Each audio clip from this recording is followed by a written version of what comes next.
Hi guys, I'm back again today with another video, and today we're checking out the best design town in the Netherlands and therefore the world. So before we start, don't forget to subscribe, click the bell button, and let's find out which town in the Netherlands is the best in probably the world. Of Utrecht in the Netherlands. What? Houten is This is Houten. It's a town just Houten. outside of Utrecht in the Netherlands. Mm. Houten is known for being one of the best places for cycling in the whole country, which is impressive because there are a lot of great places to cycle in the Netherlands. But this is also unsurprising in a way because from the very beginning, Houten was purposefully designed with a focus on people, greenery, and slow traffic. The designers of Houten did several things to achieve that goal, but the most fundamental one is fairly simple. If you want to go somewhere within the town, you should be able to get there quickly and easily by walking or cycling. But if Oh. you want to drive, you need to go out to the ring road and take the long way around. This means that it will almost always be faster and more convenient to walk or cycle than to drive, and so, unsurprisingly, that's what most people do. About 70% of all trips within Houten are taken by bicycle, which also means that in most of the town, car volumes are extremely low. This simple Oh. design philosophy has made Houten not just a fantastic place to cycle, but also one of the best places to live in the Netherlands, especially for families with small children. I had heard for many years that Houten was a bicycle paradise, and I had it on my list of video topics since the beginning. But despite everything I had learned about it, I was still genuinely surprised at how nice it was to be there in person. So let me show you what I saw on my trip to what I think might just be the best designed town in the Netherlands, and therefore the world. Oh, interesting.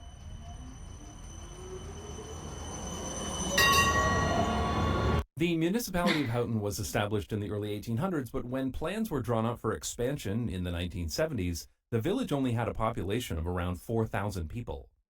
Today, the population is over 50,000 people, which means that Oh. the vast majority of Houten has been built recently. From above, Houten looks like this, and it's made up of two circular sections. Oh, it The looks like top circle was designed first infinity and built in the 1980s. ish. The bottom circle was a more recent expansion and built in the early 2000s, following the same basic design principles as the original. It's a You copy can see the paste. ring road, which goes around both areas like a figure eight. These are the only roads that are through routes for cars, shielding the neighborhoods inside from motor vehicle traffic. Near the center of each circle is a train station, which means that despite having a relatively small population, Houten has two train stations. Oh, But what it's good. Houten is most known for is its extremely safe and efficient cycling network. Houten has become so famous among urban planners that the municipality actually has an international cycling manager. And Oh. every year, hundreds of urban planners from all over the world come here to This take bicycle is bicycle tours wooden. and learn about how to design great cycling infrastructure. I actually remember the first time I read about Houten, more than 10 years ago. I was reading the Wikipedia article, List of Car-Free Places, and there was Houten. I couldn't believe that a town of over 30,000 people was completely car-free. And after about 5 minutes of research, I realized it wasn't, and this list was a load of nonsense and contained dozens of places that weren't actually car-free in any Okay. meaningful way, which is probably why today the article is significantly shorter and called List of Car-Free Islands. But this Hmm. confusion is somewhat understandable because while Houten is not car-free, it was designed to be autolu, a Dutch word that doesn't really have a good translation into English. In fact, if you type it into I'm Google curious. Translate, it gives you car-free, which is probably why it ended up on that Wikipedia article in the first Mm. place. Some people translate autolu as low car or car light, but I don't really think these properly get across the implications of this word in Dutch, so I prefer to use the term nearly car free, which I picked up from this 2013 blog post by David Hembrow. Autolu refers to places that prioritize walking and cycling but allow very Mm. limited access by motor I like this vehicles, place. typically restricted to emergency vehicles, delivery vans, public transit, and in some cases, the cars of the people who live there. One of the first videos I ever made on this channel was about Autolu, if you'd like to hear me talk about it with a significantly worse microphone. Oh. I've been reading about Houten for years, so I can't believe it took me so long to actually visit. especially considering it's only about 45 minutes from where I live. To get to Houten, I took an intercity train from Amsterdam to Utrecht Centraal, which is the busiest train station in the Netherlands. About 200,000 people pass through this station every day, and it's the busiest station for people like me who are transferring to other trains. In this case, I was getting on the Sprinter train to Houten. It's always amazing to me how Dutch cities don't sprawl by design. Even though Houten is only an 8-minute train ride from the center of Utrecht, we pass through farmers' fields on the way there, instead of a continuous sprawl of asphalt and concrete. When I got to the train station in Houten, I went to the closest exit, which happened to be the one that goes straight into a bicycle parking garage. I guess they assume, correctly, that pretty much everybody who comes here by train is going to get a bicycle, so they might Mm. as well make it easy. I picked up an Ove Fiets, which is a type of rental bicycle available at pretty much every train station in the Netherlands that can be rented just by tapping your public transit card. Oh. I remember thinking at the time that this was a pretty typical bicycle parking garage at a train station, but that just goes to show how normalized all this is for me now. This would be the best bicycle parking garage in the country if it were built anywhere else. When I stepped outside of the train station, I literally started laughing. All of the bullshit excuses I've heard over the years of why we absolutely need car dependent suburbs all seemed completely absurd in the face of Houten. I saw so many people cycling, from young kids to elderly people. I saw several people on mobility scooters. I saw this guy on an electric tricycle. There were dozens of people walking around this town square. There were lots of people doing their shopping, and there wasn't a car in sight. Keep in mind that this is not a very large town, and yet there was more life and activity here than any car dependent city I've ever seen, even with 10 times the population. Do these people look like they're suffering in any way because there are no cars around? No, it's exactly the opposite. They're out here enjoying themselves, shopping, going for a walk, or just traveling independently because there are no cars. And all this was within 2 minutes of stepping outside of the train station. Amazing. Oh. I headed west along the main bicycle path through this beautiful park. I'm just like, Houten has several of these linear if I'm quiet, I'm just like living in the moment, kind of. I'm just imagining myself cycling or walking. I even forgot you guys were there, but yeah. parks because its designers believe that every resident should be close to a park or green space. The first phase of Houten was Mm. designed with this east to west park with branches off of it. For the second phase, they designed a pentagon shaped linear park system so that every resident was close by. These parks also act like bicycle highways connecting neighborhoods together, which makes it very safe and easy to get somewhere by bicycle without having to interact with cars. I traveled through the Oh. park, and after exiting, I came across these houses, which highlight another interesting design feature. These row homes exit directly onto the bicycle path instead of the street, which shows you how important bicycles are to life here. Between the homes were small parking lots so that cars could park here instead of taking up space on the residential streets. Amazingly, this was the first time I saw any cars since I arrived. I came across a lot of other places where the houses bordered directly onto the bicycle path, while car parking Mm. was located in the back. These houses are Good. directly connected to this tree lined path, and the front doors to the houses exit directly onto this shared open space.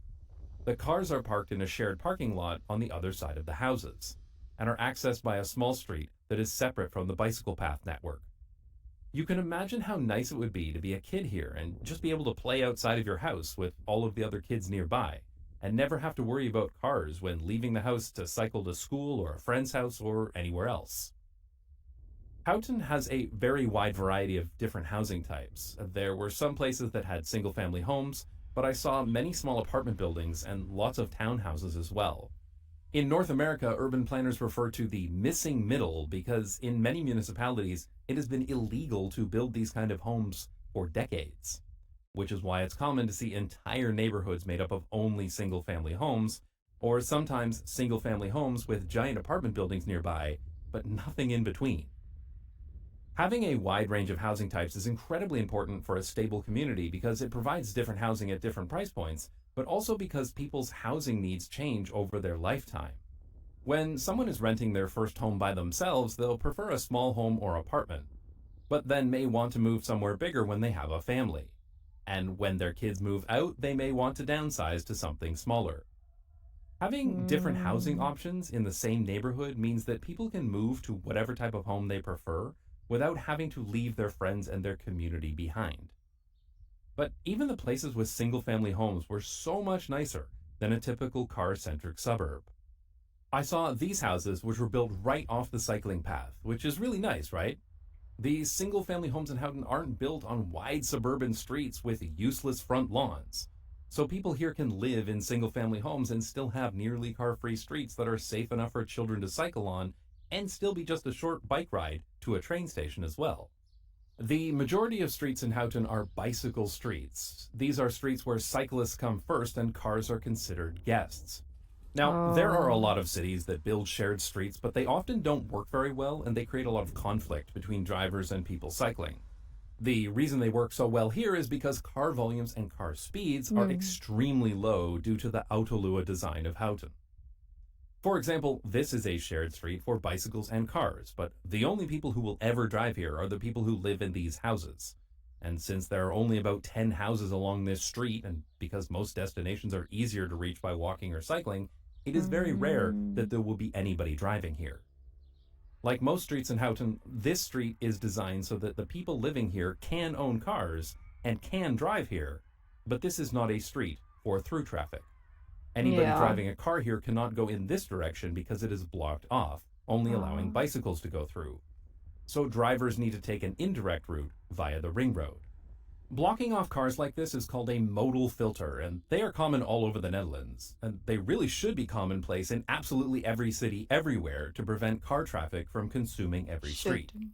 They also allow anybody cycling to take the fastest and most direct route, which is how it can be faster to cycle here than to drive. This is how Houghton has designed a place that is accessible by car if you need to drive, but cars are so unnecessary for most trips that most people don't drive very often. Emergency vehicles can, of course, use routes that are normally off limits to cars, and they can also drive on the bicycle paths if necessary, which is common in other parts of the Netherlands too, and Oh. I've talked about that in a previous video. In addition to restricting car traffic, Houghton has also been designed to make cycling as fast and efficient as possible. There are no traffic lights for people cycling, which makes sense because bicycles don't need traffic lights. And Mm-hmm. at every intersection with cars, bicycles are given priority, so people cycling almost never need to stop, making their journey even faster. Encounters with cars are extremely rare in Houghton because a key design goal was to separate bicycle Oh. traffic She's and just car chilling. traffic as much as possible. Every time a bicycle path crosses the ring road, people cycling go under the road. In this part of the town, there's a roundabout on Mm. the ring road with a Yeah. lot of motor vehicle traffic. But people A cycling lot. bypass this entirely. Yeah. I mean, for this town, that is a lot, but in my eyes, that is nothing. Actually, this is actually perfect. It's few cars, I would say, even less than few in my eyes. Oh. Underneath the roundabout is a kind of roundabout for bicycles. Though people cycling can go in either direction, of course, because bicycles are not cars, and so bicycle infrastructure should be designed differently, not just Mm. as a mini version I of just car want to live infrastructure. here. These paths connect to the linear parks that link neighborhoods together, which makes it possible to cycle to many destinations within Houghton without ever Houten. interacting with any cars at all. In my research, this intersection came up as one of the most dangerous intersections in all of Houghton. Which, okay, there are a few issues here from a Dutch cycling point of view, but wow.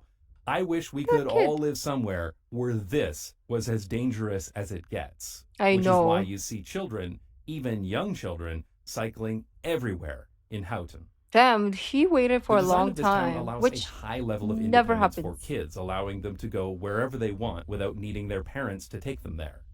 This is how little kids get from Oh, school to look. daycare. The younger kids are in the child carrier, and the older ones can start to ride independently on their own bicycles, which is Mm. actually fairly common in the Netherlands. If you can't understand how this is a better way for children to grow up compared to being shuttled around in cars, I don't know. I don't know what to tell you. Yeah, exactly. Now, Houten is mostly residential, so while the majority of trips within town are taken by bicycle, a lot of residents work in other cities and often drive to get Mm. there. Though there are some areas with commercial and light industrial buildings that are still accessible by bicycle just outside of the ring road. This commercial area is interesting though because it's inside the ring road and still clearly accessible by car. But the back of the buildings face the bicycle paths so that people can arrive here by bicycle as well. So anybody cycling can come off of this bicycle path and immediately access these buildings without having to go on the roads.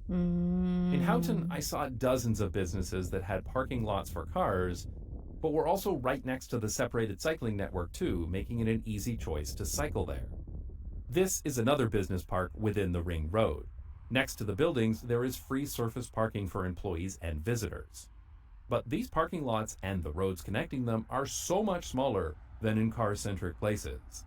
Because many people can walk, cycle, or take public transit here, the car infrastructure can be so much smaller. In a previous video, I talked about how much I hated working in business parks in Canada, and I compared them to this one near the Amsterdam airport. And while smaller than those I think examples, we saw this that. business park in Houten is probably the nicest one I've ever seen. These buildings are in the first phase of development, the part built in the 1980s. The Oh. second phase, built in the early 2000s, has a much wider range of different architectural styles, some of which are very creative, like here on this lake, where there are these colorful houses modeled after a Scandinavian fishing village, and a bicycle path that goes over the Oh, lake this is and so past the beautiful. houses. The train station It's here so is called human being. Castellum, and it's modeled after a Oh. Roman castle complete with a moat and bridges going in and out. There was no actual Roman castle here, but it was designed with a nod to the Roman settlements that used to be in this area. These places are definitely strange, but I think it makes the town more interesting, and they provide landmarks and meeting places that would be known to everyone, which is nice. The old village area is also interesting because it feels so different. The streets here feel more like a typical Dutch town, and there's a lot more car traffic True. here than most other parts of Houten. But the old town square is still enjoyable, and it's nice that they kept some of the history of the original village. There is so much more that went into the design of Houten that I'm only just scratching the surface in this video. If you'd like to learn more, a group of residents are working with the original designer to research, write, and translate a book about the history and design of Houten that will be Oh. available in both Dutch and English. They're still short of their funding goal though, so if you're interested in helping out, I'll leave a link in the description. In general, the people I've talked to who live in Houten love living here, and many of them were happy to help me with the information and research Oh. for this video. So if Houten is so great, why would anybody ever leave? Well, I've also talked to Maybe several the people who job used to live here, market. and they all told me the same thing. It's too boring. But of course it is. It's a mostly residential town, I and there like are lots of boring. people who like it that way. Not everybody wants to live in a big, busy city, and Houten is a place that's quiet and peaceful while still having a sustainable density, strong community, and a great environment for kids to grow up in. Mm. Also, boring is relative, right? It's one thing to live in a town that has several things to do, but not all of the amenities of a city, while also having regular train service that will take you somewhere more lively when Yeah, you want it, compared to exactly. living in suburbia where you are literally trapped in your local neighborhood unless you have a car. And the most interesting thing you're ever likely to do is to decide which chain restaurant you want to eat at this week. I love living in big cities, so I could never live in Houten, but I can absolutely see the appeal for people who don't want to live in a city. But as great as Houten may be, it's not perfect. For example, I think the public transit could definitely be better.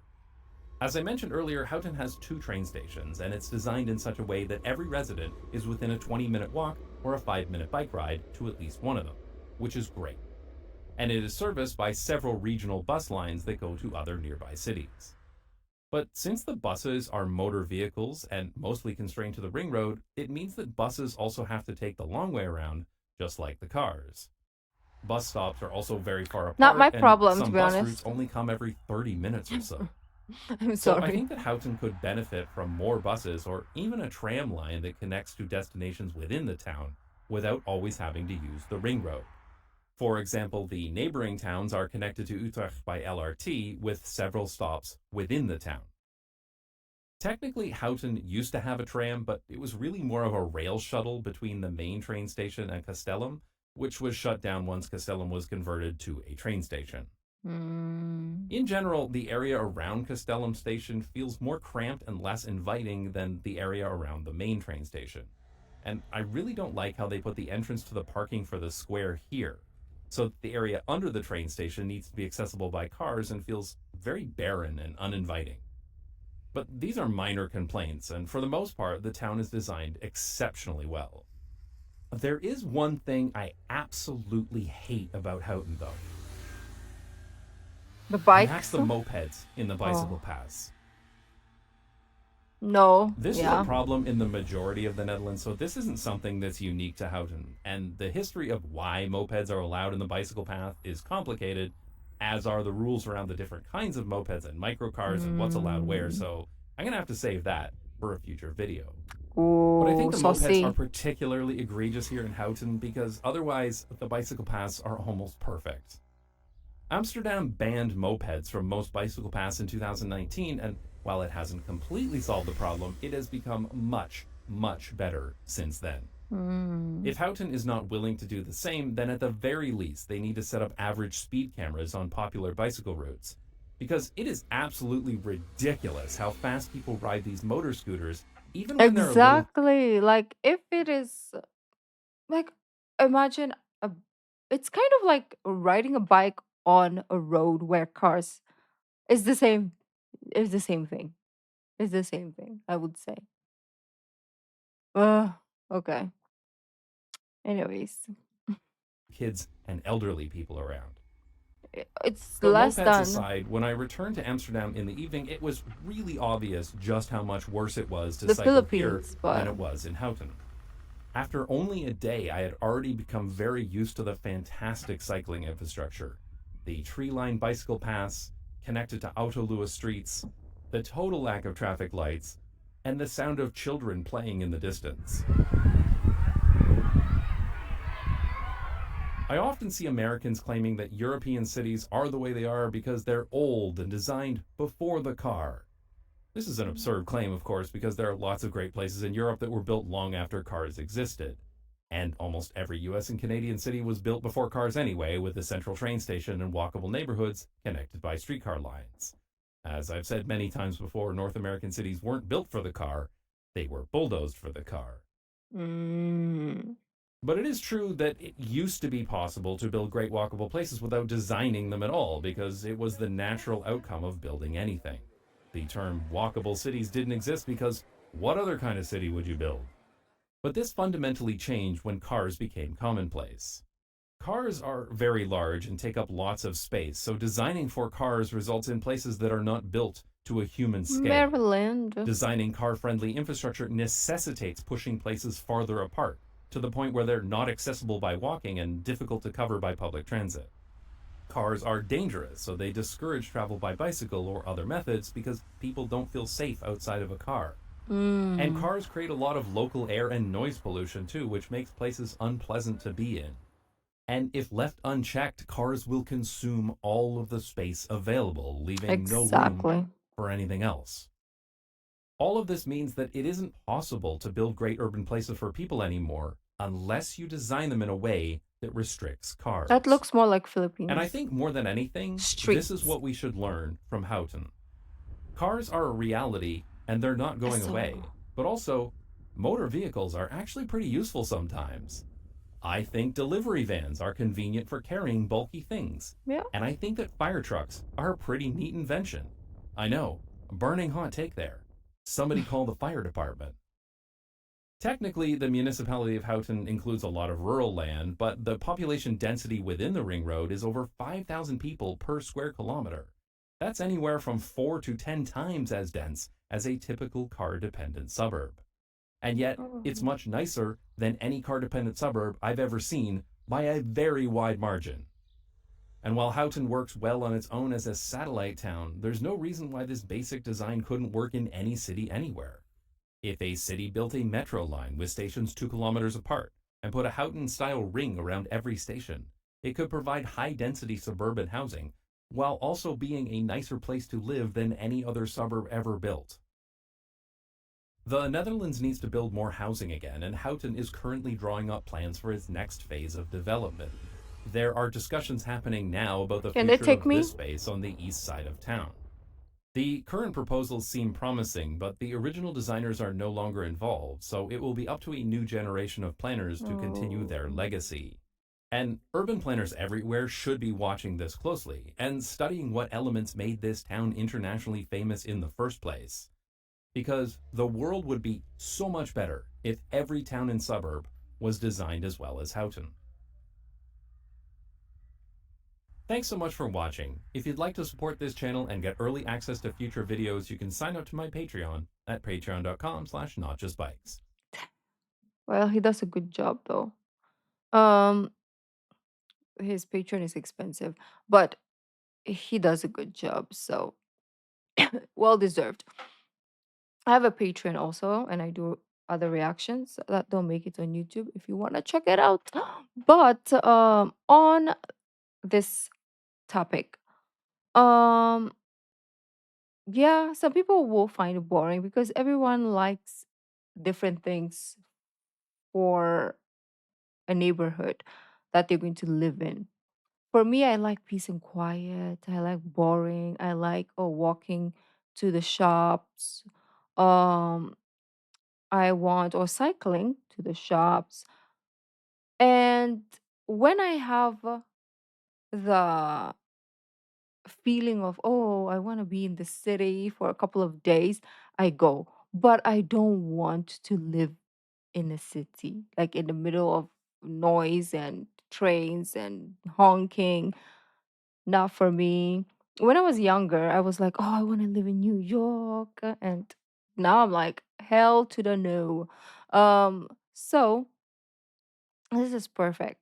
Really, really perfect, obviously. Especially, this is good also for those who work at home remotely, right? Because you don't even have to see the sun, but that is waste. But for me, I don't care. Um, I rarely go out. Like when I go out, I'm out. Like it's planned. Like okay, this weekend I'm gonna be out. I'm not doing anything. But if I have nothing planned, I'm gonna be indoor 24/7. You're not gonna catch me outside. Um, so that's perfect for me, for people like me who are like, I hate the outside. I mean, I don't hate the outdoors. I feel like my environment makes me think I don't like going outside, right? I've become introvert because of my environment. But I feel like if I lived somewhere there, I would love to like every morning go on a bike ride or even yeah at during the evenings as well. Oh, that'll be so good. But anyways, beautiful peeps, thank you for joining, and I will let me know if you've been there. I will see you in the next video. Bye.